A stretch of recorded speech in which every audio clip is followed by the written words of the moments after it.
Hi, ನಾನು ನಯನ. So ಇಲ್ಲಿ Google review ನೋಡ್ಬಿಟ್ಟು ನಾನು ಬಂದಿದ್ದು ಫಸ್ಟ್ ಬರ್ತಿದ್ದಂಗೆ ಆ್ಯಂಬಿಯನ್ಸ್ ಅದು ತುಂಬಾ ಚೆನ್ನಾಗಿತ್ತು, ತುಂಬ ಹೈಜೀನ್ ಮೇಂಟೈನ್ ಮಾಡಿದ್ದಾರೆ. ಆ್ಯಂಡ್ ನಾನು ವರ್ಟಿಕಲಲ್ಲಿ ಹೇರ್ ಸ್ಪಾರ್ಗೆ ಬಂದಿದ್ದು.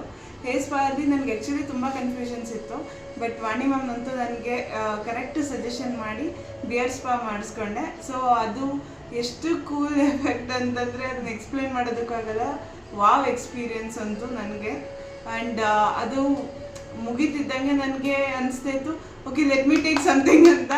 ಸೊ ಹೇರ್ ಕಟ್ ಮಾಡೋ ಯಾವ ಐಡಿಯಾ ಇರಲಿಲ್ಲ, ಬಟ್ ಸ್ಟಿಲ್ ಎಷ್ಟು ಸ್ಯಾಟಿಸ್ಫೈಡ್ ಅಂತಂದರೆ ಹೇರ್ ಕಟ್ಟು ಮಾಡಿಸ್ಕೊಂಡೆ. And I feel my hairs are so good. ತುಂಬ ಖುಷಿ ಆಯಿತು. ಸೊ ಹೇರ್ ತುಂಬ ಡ್ರೈ ಇತ್ತು, ಡ್ರೈ ಆ್ಯಂಡ್ ಫಿಸಿನೆಸ್ ಇತ್ತು. ಹೀಗೆ ಹೇಗಿದೆ ನಿಮಗೆ? ಇವಾಗ ತುಂಬ ಬೌನ್ಸಿ ಆಗಿದೆ. ಹೀಗೆ ಮಾಡ್ಬೇಕನ್ನಿಸ್ತಿದೆ ನನಗೆ. ಸ್ಯಾಟಿಸ್ಫೈಡಾ? ತುಂಬ ಸ್ಯಾಟಿಸ್ಫೈಡ್. ಸೊ ಕಸ್ಟಮರ್ಸ್ಗೆ ಏನು ಹೇಳ್ತೀರಾ? ತುಂಬ ಯಾರಿಗೂ ಏನು ಡೌಟ್ಸ್ ಇಟ್ಕೊಂಡ್ಬಿಡಿ. Literally it is a one stop solution for everything. Cost effective, ಸಕ್ಕತ್ತಾಗಿದೆ ಮಾತ್ರ. Thank you so much Nayana ಅವರೇ. ಸೊ ಫೋಟೋ ಬಗ್ಗೆ ಹೆಂಗೆ ಅನಿಸ್ತು? ತುಂಬ ಚೆನ್ನಾಗಿತ್ತು. ಎಲ್ಲ ಗ್ರೂಪ್ ಫೋಟೋ ತಗೊಂಡಿದ್ದು. ಆ್ಯಂಡ್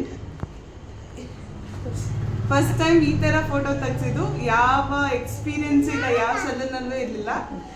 ತುಂಬಾ ಖುಷಿ ಆಯಿತು. Thank you so much Nayana ಅವರೇ.